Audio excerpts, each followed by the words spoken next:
Question number 175, ABCD is a parallelogram, BC is produce to Q such that BC equal to CQ। आपको ABCD एक parallelogram दे रखा है, ये बना रहा हूँ मैं पैरेललोग्राम। ABCD क्या है, आपका पैरेललोग्राम है। ये देखो, ये मैंने एक पैरेललोग्राम ABCD बना लिया है, ABCD। पैरेललोग्राम क्या होता है, जिसकी ऑपोजिट साइड्स पैरेलल होती हैं और इक्वल भी होती हैं, जैसे कि AB साइड DC के ऑपोजिट है, देखो है ना, दोनों पैरेलल भी हैं और इक्वल भी होंगे। और AD किसके पैरेलल होगी, BC के, और इक्वल भी होगी। ठीक है, ये ABCD आपका एक पैरेललोग्राम है। BC is produce to Q, आपने BC को प्रोड्यूस कर दिया, मीन्स इसको थोड़ा आपने खींच दिया, आगे को ले गए BC को। कितना खींचा है, such that BC equal to CQ, ऐसे खींचा है कि जो BC है वो CQ के इक्वल बन जाए। BC किसके बराबर बन जाए, CQ। देखो इसको मैं आगे खींच रहा हूँ, BC को आपने इतना खींचना है, इस पॉइंट को Q तक ले जाओ, ले गए हम, कि जो BC है, BC और CQ इक्वल हो जाए, मीन्स ये जो BC की लंबाई है उतनी ही CQ की लंबाई बने। ठीक है, इसको मैं सॉलिड कर देता हूँ, सॉलिड कर लो यहाँ तक। तो ये दोनों बराबर है, BC किसके बराबर है, CQ के, आपको बोल दिया है।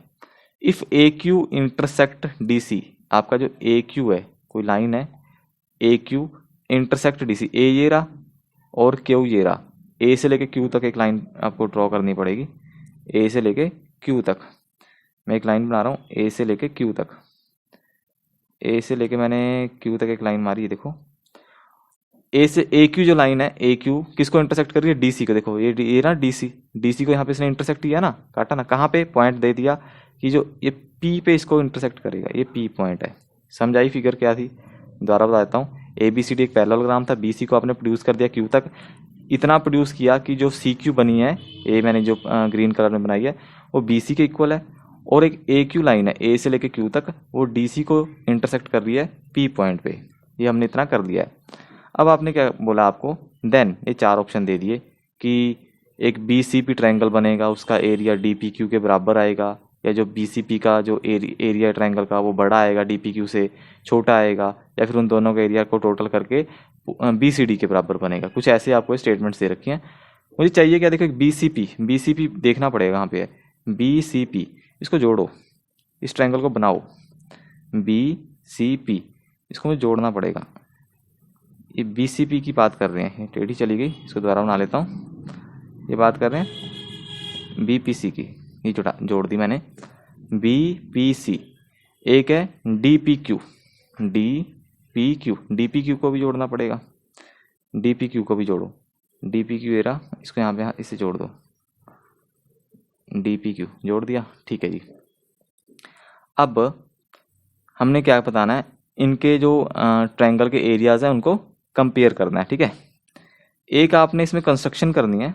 कंस्ट्रक्शन क्या करनी है इस क्वेश्चन को करने के लिए, एक छोटी सी कंस्ट्रक्शन है, ज्वाइन AC। आप AC को ज्वाइन कर दो, A और C को, ये रहा AC, इसको ज्वाइन कर दो। ठीक है, ये छोटी सी कंस्ट्रक्शन करनी है आपने, AC को ज्वाइन कर दो, कर दिया। ठीक है, अब आपने BCP और DPQ के एरिया के बारे में बताना है। मीन्स BCP कौन सा बना, ये देखो BCP, ये रहा BCP, और DPQ, इनका एरिया इक्वल है क्या, आपने वो बताना है। ठीक है, करते हैं। सबसे पहले आप ये देखो, ये आपने ये दो ट्रायंगल देखो, हाँ ये वाले, एक ट्रायंगल देखना है आपने, ये जो येलो में कर रहा हूँ BCP, इन ट्रायंगल BCP, एक ट्रायंगल मैंने BCP लिया, और एक ट्रायंगल आपने लेना है APC, ये वाला, समझे कौन सा।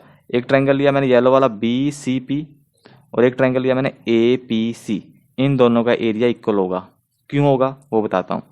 क्योंकि एक प्रॉपर्टी होती है पैरेललोग्राम की प्रॉपर्टी होती है, अगर एक पैरेललोग्राम है, ठीक है, अगर आपकी बेस सेम है, ठीक है, और आप एक ट्रायंगल बनाते हो, एक ट्रायंगल ये बना दिया, एक ट्रायंगल मैंने ये बना दिया, triangle form between two parallel lines and between same base. अगर आपकी बेस सेम है और लाइन पैरेलल के बीच में, ये बेस है मान लो, ये मैं दोबारा बनाता हूँ, गलत हो गया, बेस ये है, एक ट्रायंगल मैंने ये बनाया है, इसी बेस को रखकर एक ट्रायंगल मैं और बना देता हूँ, बेस ही रखना है, और बनना पैरेलल लाइंस के बीच में ही चाहिए, ये भी पैरेलल है, ये भी पैरेलल है, तो इन दोनों का एरिया इक्वल होगा।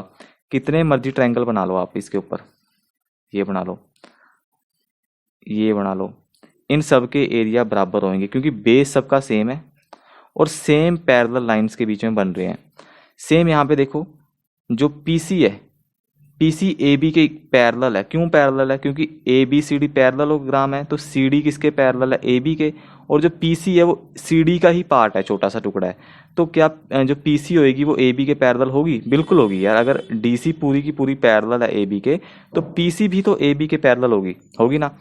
तो ये देखो, पीसी पैरेलल है ए बी के, और बेस क्या लिया आपने? पीसी। पीसी बेस रखा, उससे एक ट्रायंगल आपने ये बना दिया, एक ट्रायंगल आपने ये बना दिया। इन दोनों का एरिया क्या होगा? इक्वल होगा। तो मैं क्या लिख सकता हूँ? तो area of triangle B C P किसके बराबर होगा? ए पी सी के।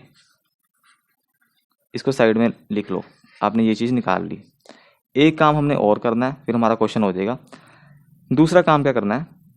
मैं दो ट्रायंगल और लूँगा। आपने दो ट्रायंगल कौन से लेने हैं? देखो, आपको पता है कि जो दो ट्रायंगल देखो, इन ट्रायंगल, एक ट्रायंगल लेना है आपने ए C Q, A C Q, ये वाला ए सी क्यू। मैं फिगर को दोबारा बना लेता हूँ समझाने के लिए, तो दोबारा बना रहा हूँ। देखो, इनको रब करके ना, कि समझ आ जाए आपको क्वेश्चन, इसलिए कर रहा हूँ मैं। फिगर दोबारा बना रहा हूँ, वरना वहाँ पे हौच पौच हो जाएगा, समझ नहीं आएगा कुछ भी। तो क्या था आपको दिया हुआ? एक पैरेललोग्राम दिया हुआ था ए बी सी डी, ठीक है। ए बी सी डी आपके पास एक पैरेललोग्राम था, ये रहा।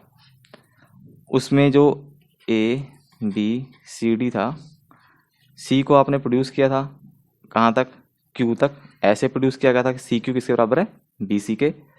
फिर आपने एक ए को क्यू से जोड़ दिया था, ए को क्यू से जोड़ा था।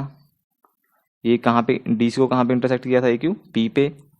और फिर मैंने ये डी क्यू को भी जुड़वाया था, है ना। डी क्यू को भी बोला गया था जोड़ने को, तो डी क्यू को भी जोड़ा हुआ था। ये डी क्यू को जोड़ दो, ठीक है। फिर आपने एक बी पी जोड़ा हुआ है, बी पी, ठीक है। और एक ए सी भी जुड़ा हुआ है, एक जुड़ा हुआ है ए सी। अब आपने ये दो ट्रायंगल देखने हैं, कौन कौन से? इन triangle A C Q, A C Q means ये वाला ट्रायंगल,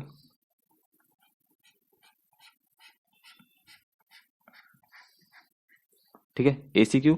और एक ट्रायंगल लेना है C D Q, sorry A C Q, आप ऐसे ले लो, A C Q D C Q, and triangle D C Q, ये वाला। इसको इसी और कलर से कर रहा हूँ, डी सी क्यू। क्यों लिया? क्योंकि ये भी इनकी बेस सेम है। कितनी बेस है? C Q. अभी ध्यान से देखना आप, मुझे बताओ, जो ए डी है वो बी सी के पैरेलल है? हाँ, क्यों है? कि A B C D parallelogram था, तो ए डी किसके पैरेलल है? बी सी के।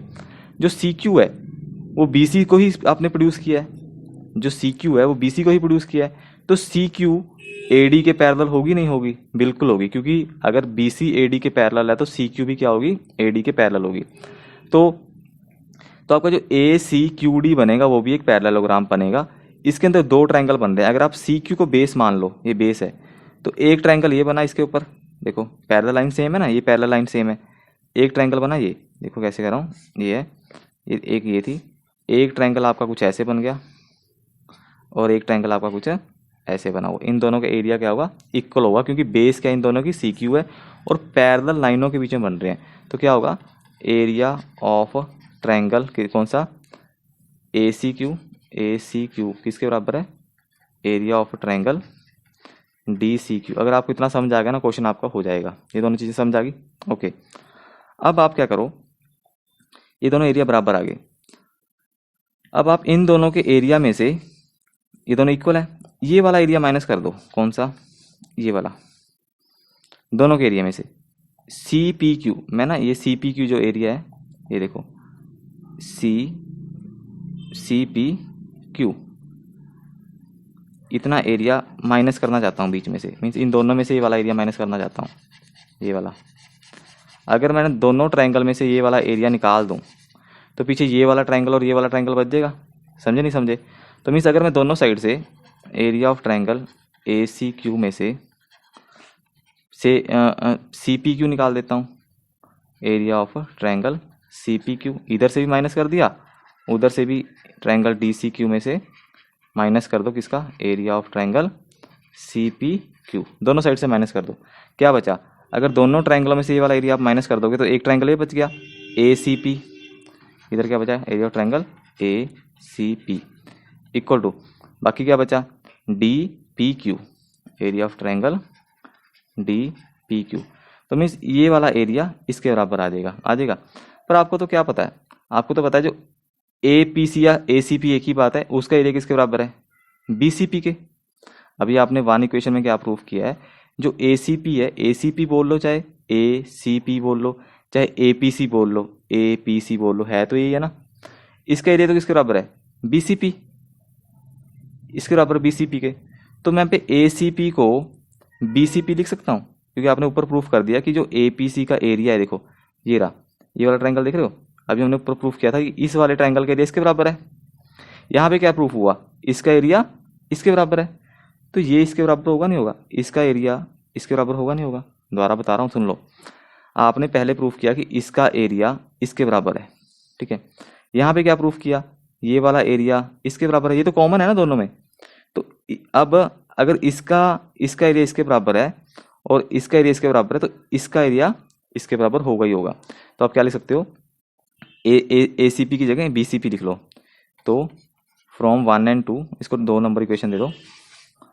तो फ्रॉम 1 and 2 से आप कह सकते हो एरिया ऑफ ट्रायंगल कौन सा, B C P is equal to area of triangle कौन सा, डी पी क्यू। तो ये हमारा पहला ही ऑप्शन आंसर आ जाएगा, area of triangle B C P means ये वाले का ट्रायंगल का बी सी पी का एरिया किसके बराबर है, डी पी क्यू, इसके बराबर है इसका एरिया। समझे ना क्यों बराबर है, क्योंकि ये वाला इसके बराबर है, इसमें प्रूफ किया कि ये वाला इसके बराबर है, तो तीनों बराबर हो गए ना, तो मैं इसको इसके बराबर लिख सकता हूं। तो आपका आंसर क्या आएगा, फर्स्ट ऑप्शन।